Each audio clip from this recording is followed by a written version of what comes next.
All right, we're back, and it's COMP2068, week 10, lesson 10, part 2. And last video we talked all about final project. That's coming up. Again, first part's due 2 weeks from now, your concept, and then the next part's due by the end. But I want to talk to you about a couple of other things, and how do you measure all this stuff out? We're doing the final project, but I want to be able to talk about almost like my kind of a web project overview, because I know you're doing stuff with Jarrett. I think Jarrett's actually getting you guys to do what you're doing all semester or something like that, and kind of put it together in a format, right? So what I'm going to do is I want to take a look at this one. I kind of put together this little slide, and this is more of a real world example of the stuff that I ask my teams to do, right? When it comes to you know, the web projects that we build. And I've kind of broken it out into several phases, right? So why am I showing you this? Because I want you to think about this as you're going to be starting to do an estimate, right, of how long everything takes, if you think about it. And in the real world, we'd have things like your client interview, which we don't need right now. But requirements gathering is the stuff you should be starting to do now. Let's gather some requirements for my project, whatever project you choose. So let's start writing them down, right? And then let's get into some tech specs. What things do I know how to do? What things do I not know how to do? What are the things that I need to kind of put together? Those kind of things. And start marking down hours. How long will it take us to understand the requirements? Those kind of things. Talk about what's in scope and what's out of scope for a project with your team. Like, when you're doing the survey site, out of scope is like a survey that's just, very open, that you can do whatever you want in the survey. That's out of scope. What's in scope is the ability for you to do 1 or 2 different survey templates. In scope and out of scope. Stuff you're going to do and stuff you're definitely decided not going to do, right? For your project. And then start estimating. Come up with maybe for next week, what you guys want to come up with for yourselves is by next week, have a number, like a number of hours that you and your partners are going to be working on this project. Try and put together an estimate and for yourself. It's a really good kind of exercise for you to do, and try and figure out how long it's going to take. Now I know we've done this before, right? We've done this kind of project estimation before, where you estimate how long your site's going to take. I know you're pretty good at doing that kind of stuff. Last time you were almost dead on, right? So there are some other people though who aren't great at it, like for example, because you've never done it before. So how do you know how long it's going to take? So you kind of guess, and you kind of make a guesstimation, and you say it's going to take about 1 hour or 2 hours for this part, or 1 hour or 2 hours for that part.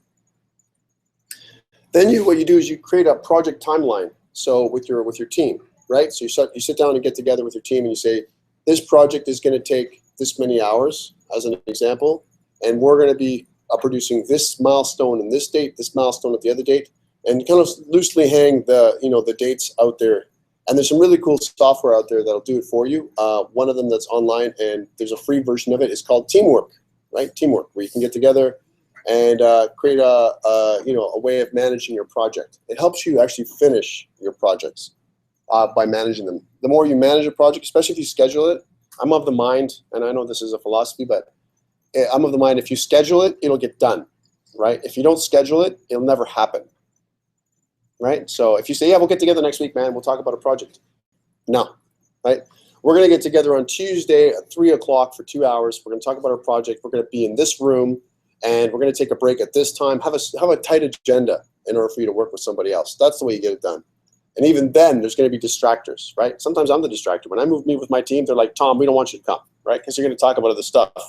You're right. I do that. I ask stuff like, hey, Victoria, how you doing? And I try and socialize with people. D, what's going on? How's your, what are you doing? What games are you playing these days? And they're like, Tom, we're already 5 minutes into our meeting time, right?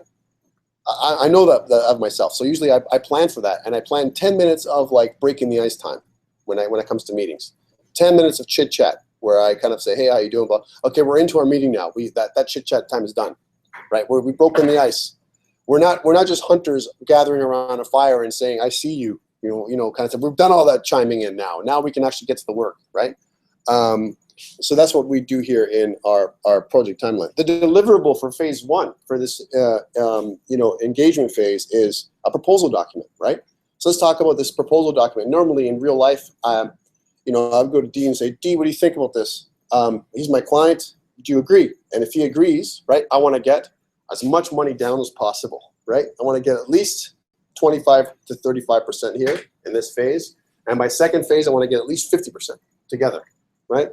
Now, if you talk to Rich, Rich will say, I don't know, man, if I get 30%, I'm lucky, right?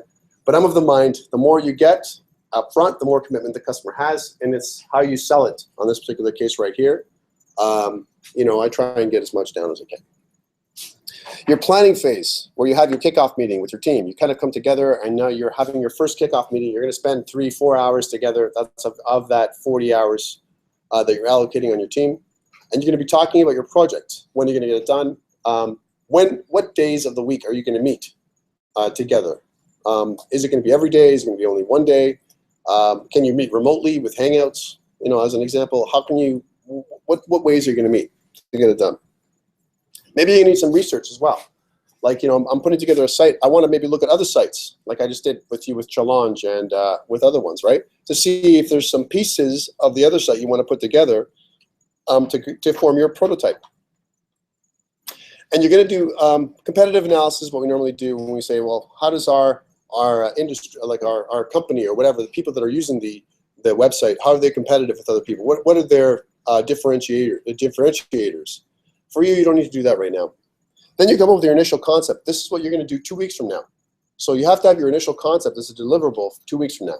Tell me what you're doing, right? Who are your partners? And by next week, like I said before in the first video, if you're doing something custom, something that's not that I haven't listed, right? You're going to talk about some design options. Here's some wireframes. Here's some things I'm thinking about. What do you think, right? And these are kind of initial ideas of what the site is going to look like. You're going to decide on your site structure, how you're going to start, structuring your files and your folders. You can always start doing that kind of stuff by the time you do your concept. You can have wireframes, mock-ups, maybe some things that what the thing will look like, and you're going to have adhere to a project schedule, right? At the end of the day, the deliverable for the planning phase is this project brief, and normally we take the project brief back to the customer and say, hey, after our initial talk with a proposal, you accepted our proposal, we've got our project brief, this is what the timeline is going to be, this is when we're going to talk to you, meet with you, do you agree? And if upon approval, you get your another deposit, and now you're right into your build phase. When you're in the build phase, just from a timing perspective, engagement phase would be 1 part, planning phase 2 parts roughly, build phase 3 parts, right? So, you know, 3 times as much in terms of time as engagement phase typically for your build phase, if not more, sometimes 3 or 4 parts long. You build out your templates. You decide your database setup for Mongo, as an example. You develop your code base. That could take a while, especially if you don't know how to do something, right? There might be research involved, and what we normally do is charge the customer for the research, right? Like, even though you might say, well, wait a minute, but you don't know how to do it, how can you charge a customer? But the reality is, everything I do is custom work, right? So there's going to be something I don't know how to do or haven't done, right? So I'm going to, estimate how much it's going to take to figure it out. And I come up with a number, right? Like I said, an estimate. You're going to start creating your pages and your views. You're adding your content. And by the way, if the customer doesn't have content, that's a side project. That's not something that is part of our web development build, typically. The customer has to provide the content, the images, all that kind of stuff. If they don't, you can certainly set up another project, separate billing that you do, where you have to, maybe you're going to have to hire a copywriter, someone who makes the content, or a photographer to take pictures or whatever. That's a separate process. And that's, the site completion might be dependent on that stuff, but it's not something that we do as developers. It's not something that's inside the stuff we do. We're not going to say no to a project. I'm not going to say, no, I can't do that stuff. I don't write content. I don't take pictures. No.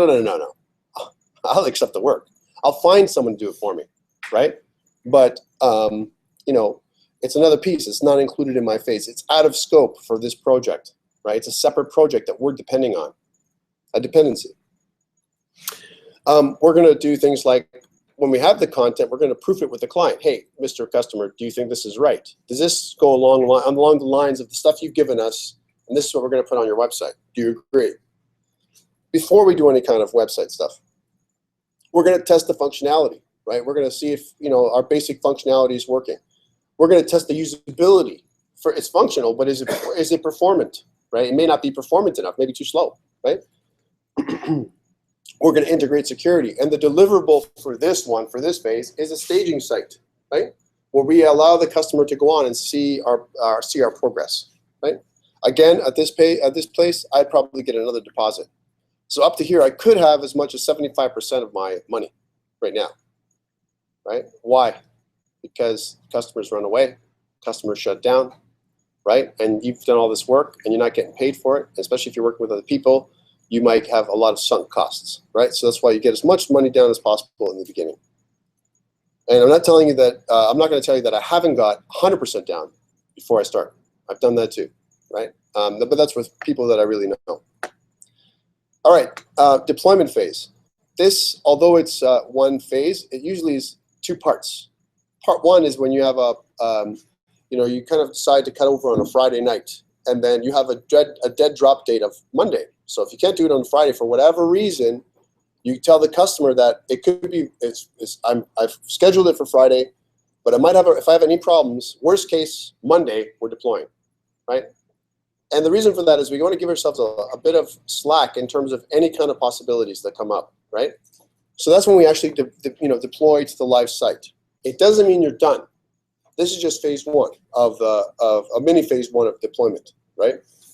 You're going to migrate your database. You're going to migrate the site. You're going to integrate their email. You're going to do a soft launch to make sure that the site's working properly. You're going to do some quality testing. You're going to do some performance testing. You're going to do some, you're going to identify and prioritize any kind of issues that arise, right? And refine the site with the customer together, working with the customer to make sure that it's what he wants, right? And then finally, at the end of the day, set up some analytics to see how it's performing, how it's working, how many people are visiting, and so on, right? Finally, you're going to get some client approval to go into project closeout, right?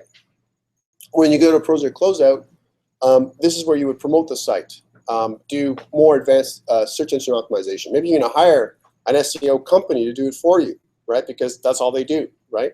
G-Shift comes to mind here in Barrie. That's all they do, SEO, right?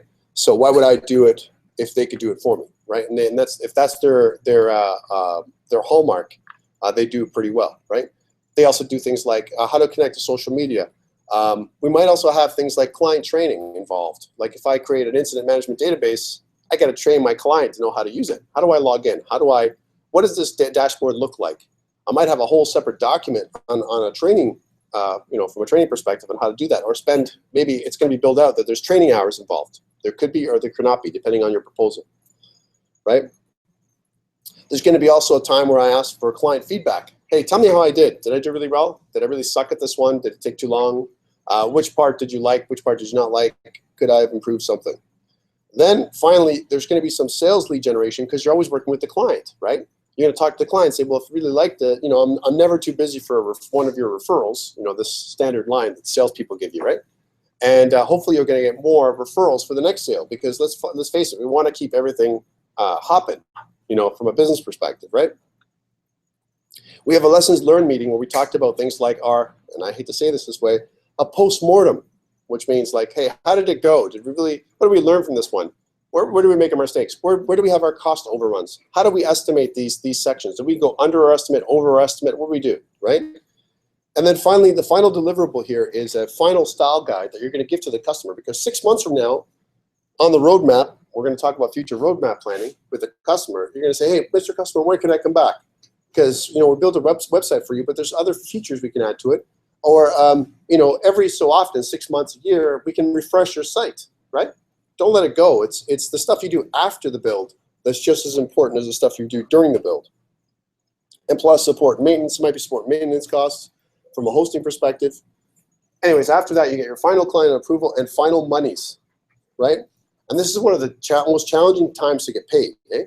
Because the client can go, it's not done. So that's why you have to have a really good document in the beginning. The proposal document and the project brief are really your friends because they're the things that you can go to. No. We said we were going to do A, B, C, D. We did A, B, C, D. We didn't do E because E wasn't including in our document. It wasn't in scope. One thing that I haven't mentioned, I didn't talk about this in class, is there should be also a change management process in here. What if, I have a client, D comes to me, he's my client, he says, hey Tom, you know what? I was thinking, I want to add this for this build. Hold on, we're right in the middle of our process and you're adding another requirement? Yeah, because we need it. I have a, you know what, I was thinking about it. I really want this in for this build. Okay, D, no problem, I'll do it for you. But you got to fill out this paper. It's a change management request form. You're going to approve that my project schedule is going to change, that I'm going to add in another $1,000 worth of costs for your little project that you want me to do, right? And my deadline is going to shift because now I have to add all these requirements up front, right? The reason why we do that is because we don't do things for free. You know, and you know what it is. The clients, when they build something, I told you guys before, maybe they get the case of the might as wells. Well, you know what? We're building a site, might as well add animation. Well, hold on, animation. What are you talking about here, right? What kind of animation? Well, might as well add custom graphics. What custom graphics? Do you not have? You know, can you do our logo for us? No, I'm not in the business of doing logos. I can get someone to do it for you, certainly, and charge your premium, right, for doing that. Or I can hook you up with somebody else, but that's not what I do, right? We do website development. Questions around this? I wanted to show you this because it goes hand in hand with your final project. I know Jarrett is big on this stuff. He's been hammering you guys, people who are in Jarrett's project class, for this. It's got to tie in somehow, and this is the tie-in for you guys, okay? Along these phases, and specifically for web projects, okay? Any questions around this? It's something that should be helping you as opposed to you know, hurting you. This is, I want you to estimate. I want you to give an idea, and I would like you to know, in best case scenario, your planned versus actual hours. Here's my planned number of hours that I had. Here's my actual number of hours that I really did spend, right? And you can see when you work this out with your partners, if there's 3 of you, how long you think it's going to take you. And I guarantee you it's going to be around, give or take, 60 hours for the easiest one. Okay, with all this detail that I'm asking you about. Questions around this, please. There must be someone who has some kind of comment or question or concern even, right? Okay. Moving on. I'm going to stop recording now for this one because I want to do a little bit of a code school video here, and I can't record the code school video because it's not mine, and I'm not going to put it on YouTube. But I'm going to direct you to where I'm going to go so you guys know where to go for this one. I'm going to go to this one here. It's AngularJS. So join me here on AngularJS. And we're going to go to Learn, and we're going to go to this free course. Now, unfortunately, I've already done it, so it's taking me to level 1. But I'm going to go, where you want to go is here. I have to clear my cookies or whatever to do that. But it's really under Shaping Up with AngularJS, not this level 1 stuff. Okay, that's where it is. This is the link. So campuscodeschool.com, and I got that from going to angularjs.org, hitting on Learn, and going to free course. Okay? So I'm going to stop the video now, and I'm going to do a little bit of a video on this free course and talk about it a little bit.